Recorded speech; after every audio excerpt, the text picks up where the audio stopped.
അങ്ങനെ 2 ദിവസത്തെ മഴയ്ക്ക് ശേഷം നമ്മുടെ നമ്മളപ്പം ചൂടാനായിട്ട് വന്നിട്ടുണ്ട്. ഈ പ്രാവശ്യം നമ്മൾ കണ്ടാടി കൊണ്ടാട്ട പോകണം, വേറെ എവിടേക്കില്ല, വരാലി കുളത്തേക്ക്. 2 ദിവസത്തെ മഴയ്ക്ക് ശേഷം ഇഷ്ടംമാതിരി മീനുള്ളോട്ടെ യോവിൻ്റെ അവിടെ വെക്കണം. അതുപോലെ തന്നെ ചൂണ്ടക്കാരും വന്നു തുടങ്ങിയിട്ടുണ്ട്. അവർ ബൈറ്റായിട്ട് ഇടണത് ഈ ഒരു മണ്ണിരാട്ടാ. മണ്ണിരിട്ട് അവർ കുറേ പരലിനെ പിടിക്കുന്നുണ്ട്. നമ്മൾ വന്നപ്പോൾ ഒരു ചേട്ടൻ പരലിനെ കിട്ടാണ്ട് ആ ചേട്ടൻ വീഡിയോ എടുത്തപ്പോൾ ആ ചേട്ടൻ പറഞ്ഞ കൊല്ലിൽ ഇഷ്ടംമാതിരി മീൻ കിടക്കുന്നുണ്ടെന്ന്. പിന്നെ കൊല്ലി പൊക്കി നോക്കിയപ്പോൾ മനസ്സിലായ ഇഷ്ടംമാതിരി കടിയുമ്പോഴാലും കരിപ്പിടിക്കണമെന്ന്. പക്ഷേ ഇതൊന്നും ചേട്ടൻ നമ്മളെ പഠിപ്പിച്ചേ. നമ്മൾ വളർത്താനായിട്ട് ഇട്ടിട്ടുള്ള പിലോപ്പികളൊക്കെ ഒരു ചൂണ്ടിട്ട് പിടിച്ച് പോണേ. പിടിക്കണ്ടെന്ന് പറഞ്ഞാൽ അവർ കേൾക്കണമെന്നില്ല. അത് നമ്മൾ കണ്ടെത്തി നമ്മൾ ഇഷ്ടംമാതിരി മണ്ണിര് പറിച്ചിട്ടുണ്ട് കേട്ടോ. മണ്ണിര് വേണമെന്ന് വെച്ചാൽ ഇവിടെ വന്നാൽ മതി, ഇഷ്ടംമാതിരി ഉണ്ട്.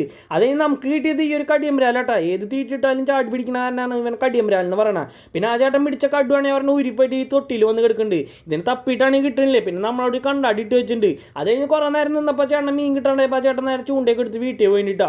പിന്നെ നമ്മൾ വലയിടാനായിട്ട് ഇറങ്ങി. നമ്മുടെ കൂട്ടുകാരന്മാർ വന്നപ്പോൾ നമ്മൾ പിന്നെ ഉഷാറായിട്ടാ. അത് കഴിഞ്ഞ് നമ്മൾ നേരെ വരാലി കുളത്തേക്ക് ഇറങ്ങിയിട്ട്. കൂടുതൽ നേരം നിന്ന് കഴിഞ്ഞാൽ പാമ്പ് കടി കിട്ടും. ഇഷ്ടംമാതിരി നീർക്കോലുണ്ട് ഡെയിലി. അങ്ങനെ 2 വല ഇട്ടിട്ട് നമ്മൾ നേരെ കുപ്പിയൊക്കെ എടുത്ത് പൊന്തിയിട്ടിട്ട് നമ്മൾ നേരെ കയറിയിട്ടുണ്ട്.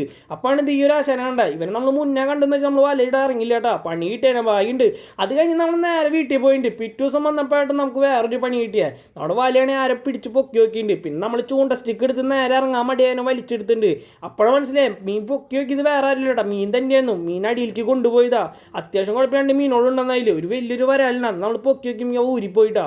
പിന്നെ കിട്ടിയൊരു വലിയൊരു കടുവും പിന്നെ കുറച്ച് കരിപ്പിടിയും കടിയും വരാലൊക്കെ ഉണ്ടാകുന്നു കേട്ടോ. ഇതിനെ കൊണ്ട് നമ്മൾ നേരെ വീട്ടിൽ വേണ്ട. വീഡിയോ ഇഷ്ടപ്പെട്ടാൽ ലൈക്ക് ചെയ്യാൻ മറക്കല്ലേ.